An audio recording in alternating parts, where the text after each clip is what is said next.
Hello, and welcome to the Heroic Review. This is our final weekly episode review, and this week we are reviewing Season 4's episodes 25 and 26, Twilight's Kingdom.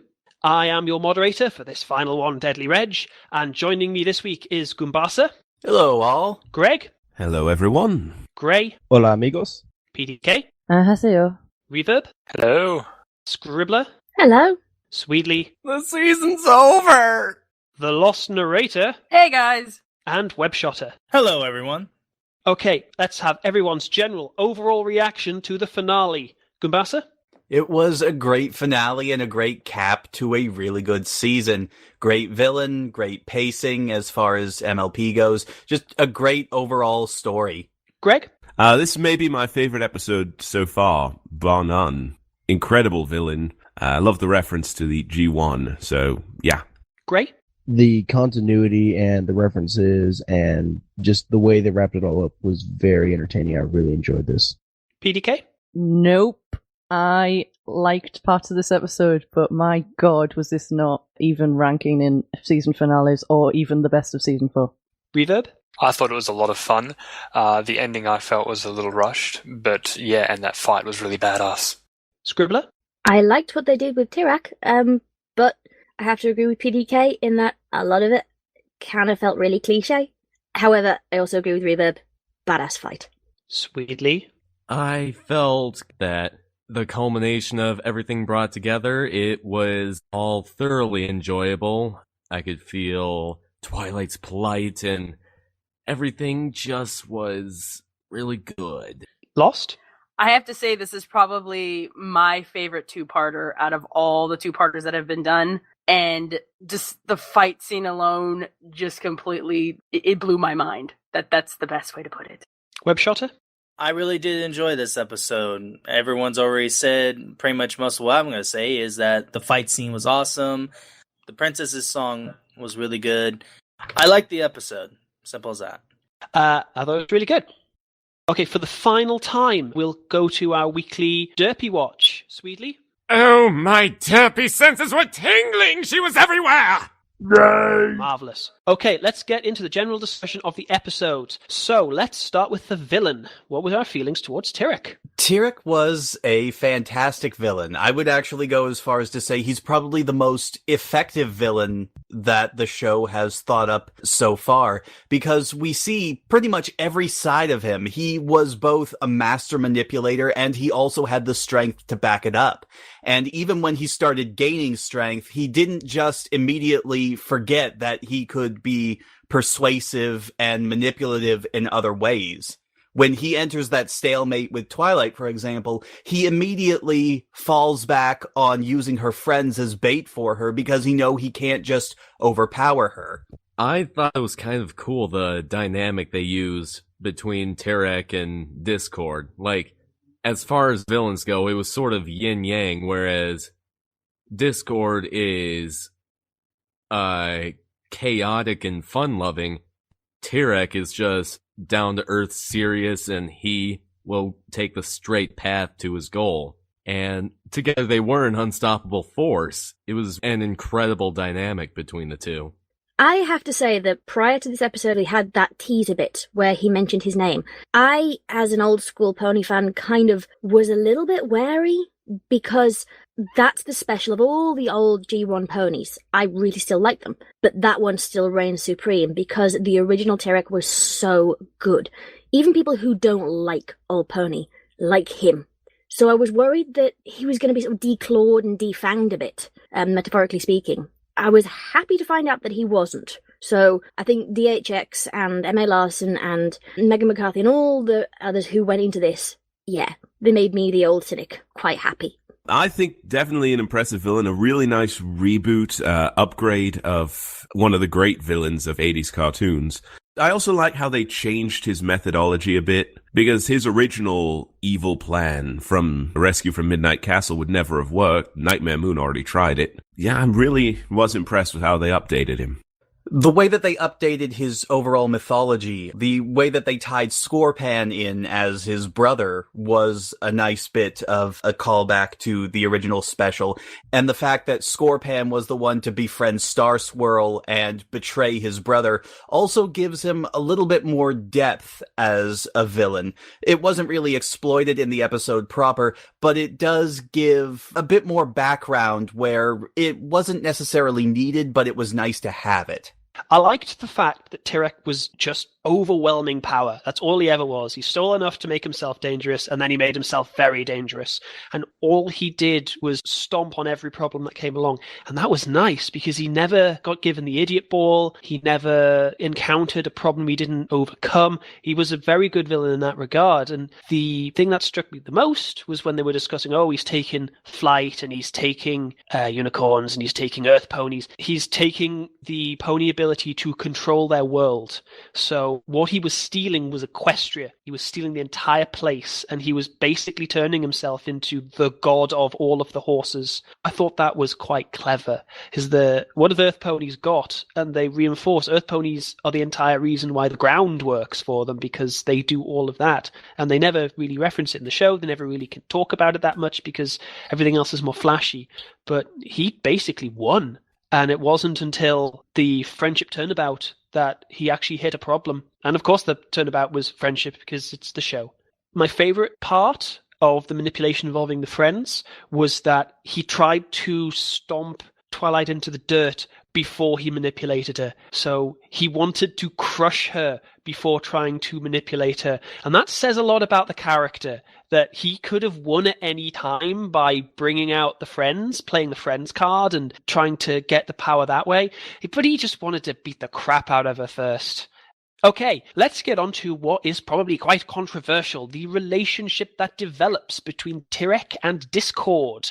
The dynamic between the two, I thought, worked very, very well. Because Discord over Season 3 and into Season 4, his character has changed quite a bit, but it's made very clear throughout Season 4 in his few appearances that he does not really view friendship as something that he necessarily needs with anybody except for Fluttershy, and he doesn't really view any of the other ponies as his friends. But I think that when Tirek offers him the best of both worlds, he was very eager to take it. He wanted a friend that would allow him to indulge in his chaotic nature. I was really impressed with how they handled the dynamic. It really shows the kind of villain that Tirek is. Rather than being all about power, he's probably the smartest villain we've gotten. Most diabolical plot, easily. I have to say, I really liked seeing the about face with Discord. It's a combination of the animation, the dialogue, and the scripting for he and Tirek, and John Delancey's acting. I've always been pretty indifferent to Discord. I've never been that attached to him. Now I kind of am, and it's specifically because of this two-parter. First thing with Discord and the Fluttershy thing, I'd always kind of viewed that as a fanon creation because of how he acted with her in the season opener. And this helped to solidify that in my mind as, oh no, actually they were building up to this. And because of that, I liked the about turn with him, and I could see his character arc as being more believable. I'd always kind of seen him as the comic relief, and now instead of that, we had him as a well-rounded character. And that last line of, you're not quite there yet, and goes, oh, maybe you're right. I can't put it into words. I just really, really liked it. I'm going to voice my opinion here that what the on the surface interpretation of Discord turning about and being a traitor is not the whole story. Basically, I read into it, and people might paint me as a Discord apologist here, but this was Discord's plan all along. From the get-go, he gives Twilight the book. He's highlighted passages. He knows fine well that Tirek is a force to be reckoned with, and this whole two-parter is a very cunning ploy by a quote-unquote trickster god. And I know a lot of people won't see that because they've really enjoyed his progression towards friendship, and I know there is points where you could really read it either way, but I really do see that Discord's whole involvement in showing Twilight, bits and bobs here and there, means he knew what was going to have to be done for her to get that final key.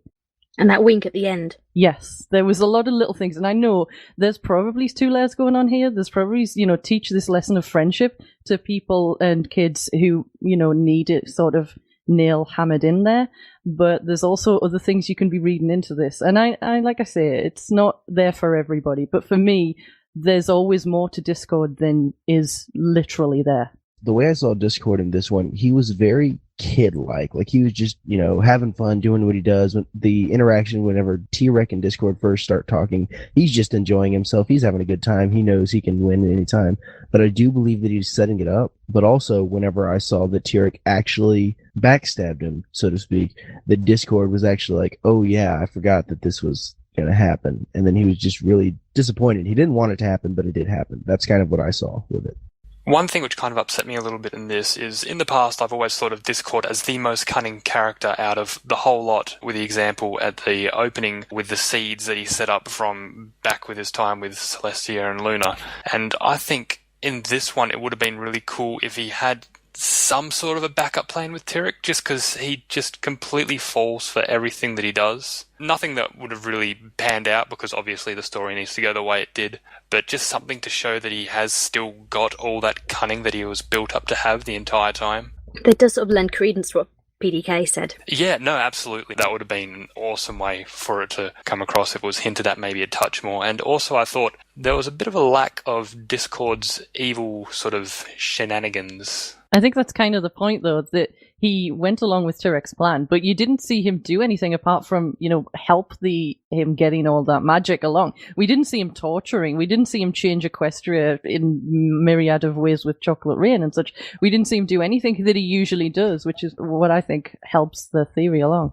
Oh, it definitely helps his case on being more of a good guy, doesn't it? Building off of that point, I think it also makes Tirek out to be a more threatening villain as well. I mean, what do you think of a person who can manipulate a master manipulator like that? And like I said, Tirek was basically attempting to offer Discord, at least in Discord's mind, the best of both worlds. A friend that would let him indulge in his chaotic tendencies, whereas the ponies make him choose between widespread chaos or having friends, and he can't have both with them. I think the point that Tirek makes is more or less, if they're your friends, why won't they let you do chaos? That's the point of you. You're Discord, the master of chaos, and they want you to not do chaos. Who do they think you are? I thought that was an excellent part of their argument, because it's entirely right, and also it's entirely wrong. I actually wish it had shown Discord being chaotic and being evil, I guess is the best way to put it.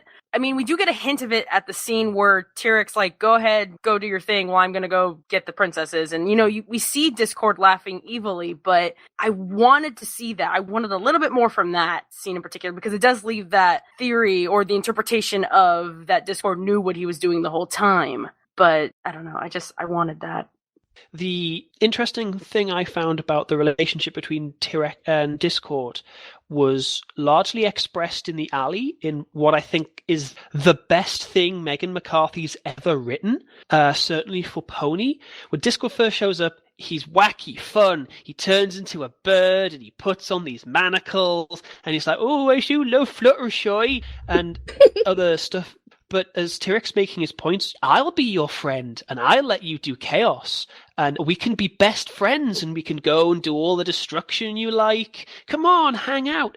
And the longer that Tirek's talking, the less Discord says and the less he moves. And at the end of the scene, I was thinking to myself that Discord's character design didn't seem as good. Like there was something off, because at the end of the scene, he's standing perfectly still, upright, looking directly at Tirek. And every other time he's in the show, he's moving, he's in motion, he's curled around, he's got a lot more fluidity to him, but he's rigid and he's quiet. And that is the first time we've ever seen Discord stand like that, because it's the first time he's actually had to consider something in a genuine choice. And I thought that was excellently done, particularly the work by the actor playing Tirek. I think he did a stand-up job with those lines. Someone mentioned earlier about how Discord wasn't really causing as much trouble as he did in the past. I just wanted to refer back to that. I like to think that Discord's reformation,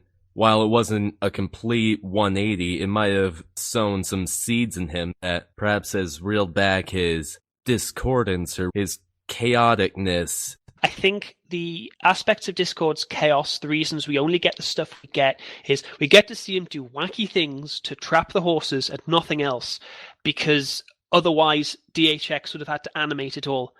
They'd have to storyboard it all, and it would have been a waste of resources. The reason we don't see Discord do crazy, wacky things like before is entirely a budgetary issue. And perhaps another reason is Tirek didn't want other ponies to know that they were coming or that they were on the move. Like, we saw they went as far as Appaloosa to suck the Earth ponies dry, and if they saw Chocolate Rain and everything, it wasn't too long since Discord last rain chaos on the land, so perhaps it was like some element of surprise that they were trying to get. One very brief point on the whole Discord was just playing along to try and get Twilight the key thing.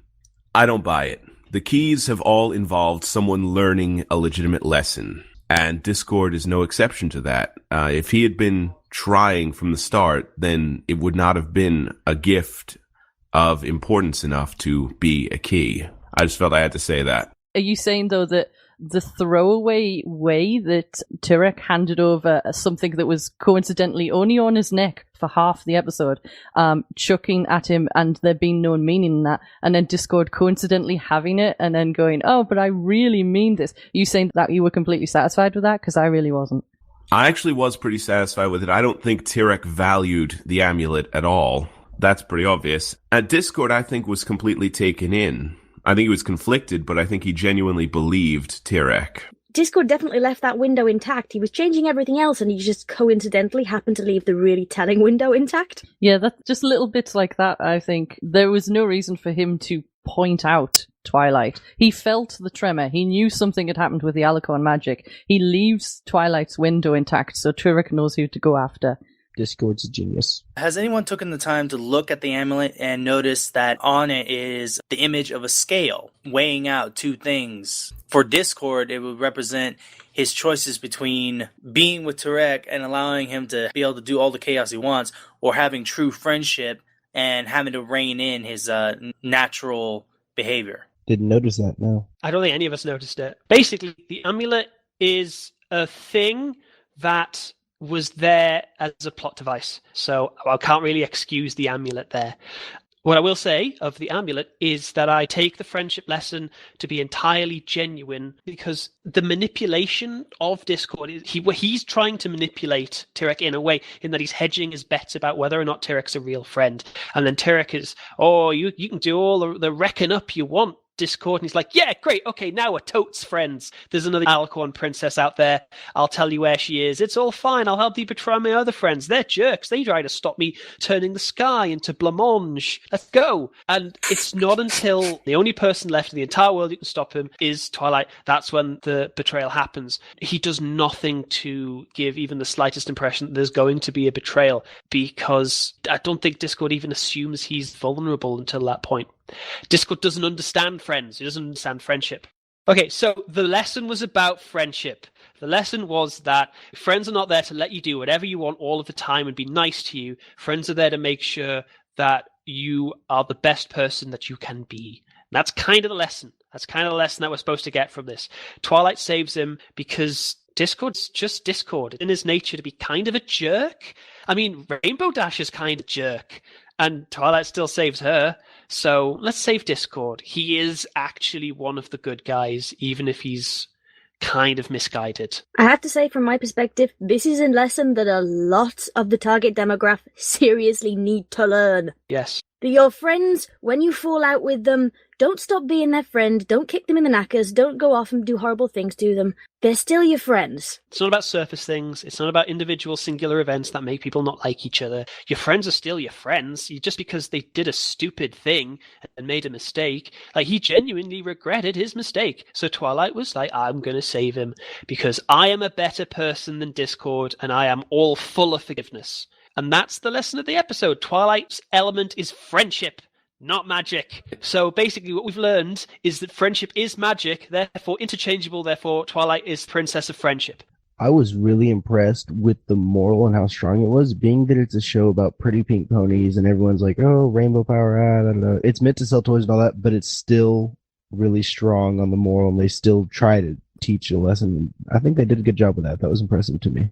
The reason that I think the moral was so strong was the fact that this is a relationship that has been built up pretty much since the beginning of season 2, back when Discord was a villain. He's had sparse appearances since then, but it has been building towards this point. All of the other keys were given by one-shot characters who learned a lesson in 22 minutes, but this was a lesson that was learned over 3 seasons by this point. I just like the fact that I know it's not the popular one, but I like the song at the end and how it incorporated everybody in the entire cast under this idea of this is a lesson we could all learn, and everybody seems quite on board with this. And I like this version of Equestria far more than the one the fandom presents a lot of the time. And the whole thing, although cliche, as I said at the start, it's forgivable cliche because it's enjoyable. Right, just very quickly want to touch on something before we get into the Rainbow Power. And the thing I want to touch on is Twilight's dissatisfaction. Twilight's dissatisfaction and the smile and wave is basically the point that everyone in the fan has been making for the last 26 weeks. And Megan McCarthy basically voiced it and then dealt with it in the space of 45 minutes. I thought that was brilliant, frankly. Well done for dealing with our criticisms. It also tied in quite nicely to other episodes where she was expected to do princessly things and looked deeply, deeply uncomfortable doing them. Like I said in my opening thoughts, the one thing that made this the best for me was that they did call back a lot on this past season. And all this season, they've been doing things like Princess Twilight Sparkle never does anything, or, oh, the shadowy figure in Castlemania, oh, it's all just, whatever. But they've actually been planning it out, and that impressed me. The fact that Twilight has done absolutely no princess stuff whatsoever at all ever for 26 weeks, and then she's like, where's my princess stuff? Princesses who already do stuff? Why have I got no princess stuff? And I like the show acknowledge that the other 3 princesses had absolutely no idea how to answer that question, and so spent a few minutes singing a song about how she'd probably find out eventually. That was my major issue, I think, with this. So we all complained when Princess Twilight became Princess Twilight, Alcorn Princess, got wings, couldn't fly, everything was pretty crap. No one seemed to bring up the point that the transition between Twilight, you've been on a long journey, I'm going to make you a princess, was explicitly Celestia saying, you have progressed exactly as I want you to. Destiny is a lie. This has been a long plan. And then she's coming in the end of season 4 saying, oh, there's probably a plan. We know she's the kind of person who has a long plan. She might not have foreseen Tirek and the Princess of Friendship, but her turning around with the other princesses and going, just hold on a bit longer. There's something coming in the wings. I'm sure if we sing a song, you'll get happy about us not having you do anything. That was my major stumbling block with this finale. I have to agree with you. I think it's Celestia who gets the lyric about, I can't remember exactly what it was, but it mentioned destiny. And it just... She sings, your destiny's uncertain, which is basically, which we is have a no lie. idea what to do with you. Coming from her, that really isn't true. We made you a princess, yay. Don't ask us what comes next. Though you will play your part. You'll play a part eventually, Twilight, we're sure of it. Look, we had to promote you because you'd earned it, but I've got nowhere to put you, frankly. So because Hasbro had an idea that you needed to be an alicorn to sell some toys, and we kind of went along with it, and now we're not sure what to do. But they couldn't get that to rhyme, so... But now she's the Princess of Friendship, and she has a magical castle tree. Yeah. So, Rainbow Power, that built a tree. I must admit, I thought it was going to be the Castle of the Two Sisters. Yeah, I thought so too. Something which really upset me at the very end of this episode with the whole realization of, I'm the Princess of Friendship. That was exactly what was being said to her at the end of Season 3. I don't get how that's a big, major change and sort of realization of, this is what I'm meant to do, this is who I am, because that's exactly what she already knew at the end of Season 3 anyway. I'll make the point here that what they did was say, Twilight, you will be the Princess of Friendship. And then they did nothing. It's like going, you're the CEO of Hasbro, and then sending you back to live in your apartment.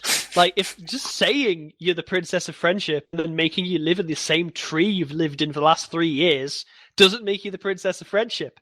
Like, she never got given any Princess Friendship stuff to do, so they might have well said she's Queen of Space. She didn't do anything, but now she's got a space castle, so it's fine. Well, I mean, she has the castle, but we don't necessarily know that means that things will be changing. I mean, there's not a whole lot of time that was spent at the library this last season anyway. I just hope that isn't going to happen again.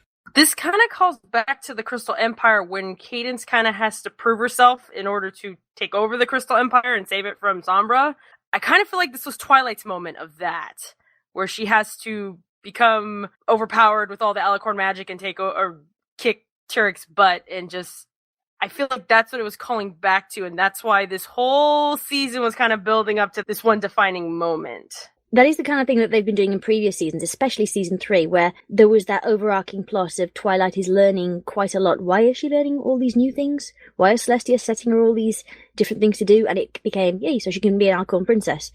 I just like the fact that this has opened up so many more avenues that Season 5 can take, because things were getting a bit stale as they were. Yes, the whole thing about Princess of Friendship, that's all bullshit. Like, that was stupid.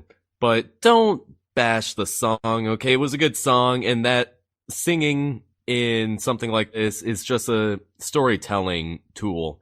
It's not supposed to be like, yeah, we're singing because we don't know what to do with you. It's not like that. It's entertainment essentially saying that, but it's supposed to relay a deeper meaning about it. Okay, we get it. I won't bash the song because I'm anti-musical, but I will bash the content. I would totally bash that song. Me too. I wouldn't bash the song, but I would bash who the lines were given to. My beef was not the fact that the song exists, because it's a beautifully sung song, and quite frankly, the more that we get to hear Cadence's singing voice, brilliant. But they could have portioned out those lines so that Celestia, of all characters, was not singing about destiny. I liked the bit about Luna saying, I understand what it's like to want more than you have. That was good. It was. And also it was great to hear Luna sing. The thing about the song, the line about Celestia singing your destiny is uncertain, I kind of made sense of that by saying, well, to Twilight's destiny is uncertain. She's the one who's facing this uncertainty. Celestia could know everything, but it's not about, Twilight immediately getting the knowledge. It's about her growing into it and learning it on her own. I found the song overall really quite boring from a musical standpoint. The one part I really liked was the actual chorus where the three of them come in and the lines for that, and the melody worked really, really well with those. I'm going to make a point here that when they're all singing, oh, Twilight, we're sure you're going to find something to do. At that point, they didn't know Tirek was free. They didn't know Discord was going to betray them. They didn't know there was going to be a magic castle. They had no idea any of those things would happen, and they had no influence or control over those things. He didn't make Twilight Princess of Friendship. Twilight made Twilight Princess of Friendship. So all those guys can just screw off. Oh, yeah. Actually, that whole point is very well stated, because if you actually look back at Celestia's history for these sort of plans, she either didn't have plans or her plans were based solely on Batman gambits that withheld crucial information from Twilight. Like when she went to fight Nightmare Moon, or when she went to the Crystal Empire. I've just been reminded she gets the Alicorn power. Like, I'm going to go tell everyone I've got the Alicorn power to fight. And, no, don't tell your friends. Like, why don't you want to tell your friends? Anyway, so the magic box. The magic box with all the keys, they open it, and there's a rainbow inside. Boo. Who wants to talk about the rainbow? It was a really good callback how Tirek was defeated to the original special. The fact that he was defeated here by a rainbow, he was defeated in the original by a rainbow. But to everybody who complains about the rainbow designs, yes, they were absolutely terrible, but their screen time was very limited. Hasbro got their 15 seconds of toy advertisement. They were not around for very long. It's not worth complaining about. So after 26 episodes, we finally see what's inside the box, and I did like what was in the box, but I did not like the rainbow power appearances. So Hasbro, whatever. But yeah, I definitely like the callback to the Rainbow of Light from Rescue from Midnight Castle. Brilliant. I think it's the same rainbow. That's my theory. The color scheme was similar, yes, Greg. I think Rarity, if she'd looked in a mirror and seen her friends as well, would have thrown up in her mouth a little. I just want to add that I called that the box would be a tree. You did! When we first talked about it as speculation before. Oh, yeah! Wow. Wow. Well done. Bravo. It was literally a tree with a castle in it. Well done. Okay, that's Reverb has won the heroic review. Your prize is in the post. Congratulations. Yay! I was just going to say that. Open the box, boom, rainbow power. Hey, secret weapon, there we go. It was Deus Ex Machina, but Yeah. to be fair, they learned all the lessons about friendship in order to get it. So, you know. For all that, yes, the fight scene at the end with the rainbow power was short, mercifully short for not seeing the designs, and also we were at a distance for quite a lot of it. But I have to say, the animation for the moment when they use rainbow power to strip Tirek of his magic was amazing. The little whip cracks of magic, this sort of miniature explosion. I love that so much. Talking about massive explosions and whip cracks, what about that Dragon Ball Z fight? Woo! That was something that you would not expect to see in this series. The fight scene was very well choreographed. It had some very nice effects. And if you followed Megan McCarthy on Twitter, she was actually hyping this up quite a bit prior to the actual episode. And one of my favorite tweets by her was, favorite note from Hasbro about finale, we're not allowed to show Twilight punching Tirek in the face. That actually is pretty funny. I love the fight scene, and I think they did a really good job with the emotions, is what I'm trying to say. Okay, lasers are still boring, everybody. Your opinions are noted. I don't care that this fight happened. I don't care about Dragon Ball Z. I appreciate that the animation was different. It wasn't just boom, laser in the face. It was slightly different, but it went on far too long. And if they'd saved a bit of that time where she's fruitlessly trying to shoot him with lasers and not trying any other aspect with all her newfound power, they could have had maybe a bit more rainbow power. Not that we wanted that, but oh my god, it was boring. I think the point of My Little Pony as a show is that lasers are boring and pointless, and that friendship solves all problems. So technically, PDK has won this conversation, but we'll continue. Something I thought would have been really cool is if instead of just the laser beams, if they actually used the power they accumulated in specific ways, like Twilight with different things relating to the sun and the moon, and Tirek with some form of Discord's magic. He uses some form of earth control from the earth ponies, and maybe sky and weather control, and just sort of to bring the battle to a bit more of a 3D sort of effect with different kinds of powers would have been really quite cool. Like a big X-Men style fight with lots of different crazy things going on. I was just going to say, I really like the fact that they destroyed the tree. Yep, they destroyed a significant location, meaning I have to redraw it. I thought it was quite an emotional impact. It was very emotional. And I must admit, I liked the fight scene. I didn't think it went on too long because I didn't notice the passage of time. But that was the bit that definitely resonated. And not because the whole friggin' fandom went crazy afterwards, but because of that moment of, actually, this is a game changer episode. And that was the emotional beat. Yeah, the tree destruction reinforced the fact that Tirek is a horrible, horrible thing. It is a good thing that he is in Tartarus. Scribbler's point about the tree, like that alone, the second that happened, I knew that things were just going to get real. And the fight scene alone proves, to me at least, why I love the show so much. And the fact that it was completely out of the realm of what normally we expect with the show. The fight scene was over the top. It was epic. Yes, it did have lasers, but I thought it was the perfect length. And I showed my friend this, just the scene alone, and they were like, this is not a show for little girls. And I'm like, exactly. The whole scene where the library was blown to bits was pretty much a symbol saying, yep, guess what? Things are about to change. This chapter of the series is over. We're moving on to something else. And what we've moved on to, after the rainbow reminding us of something, God, I hate that song, was the lovely new shiny round table Council of Friendship. Do we like this direction, Goombasa? I do like this direction. I really liked the reveal of the throne room. I love the fact that there was a throne for every single one of her friends, and especially for Spike. He gets his own little cute tiny throne right like next a little to dog throne. Right next to Twilight's. I love the fact that instead of focusing on Twilight the entire time, they did bring it around back to her friends, which I feel was very important to do. Yep. Remember when everyone was freaking out because Twilight was a princess and she was going to leave her friends, and then people were asking what was going on and how this was going to end? So now she's a princess, so they can sell the princess toys, but she also has to be with her friends so that the adventures can continue. This is pony eating its cake and having it. It's getting it both ways, and that's impressive. Well done, everybody. They now have to make an Applejack toy. They have to give her a fucking hat. Okay, thank you very much. This was the final Season 4 Heroic Review. Joining me this week was Goombasa. See you all in Season 5, everybody. Greg. Long days and pleasant nights, noble listeners. GreyRamos. Adios, amigos. PDK. And Young. Reverb Brony. Take care, everyone, and enjoy the break. Try not to go crazy. Obab Scribbler. Be lovely to each other, and good night, everybody. Swedely. Thank you for listening. TheLostNarrator. Talk to you guys later. Webshoter. Be creative, everyone, and see you in the future. I was, for the final time on Season 4, your moderator, Deadlyreg. Thank you for listening, and we love you all.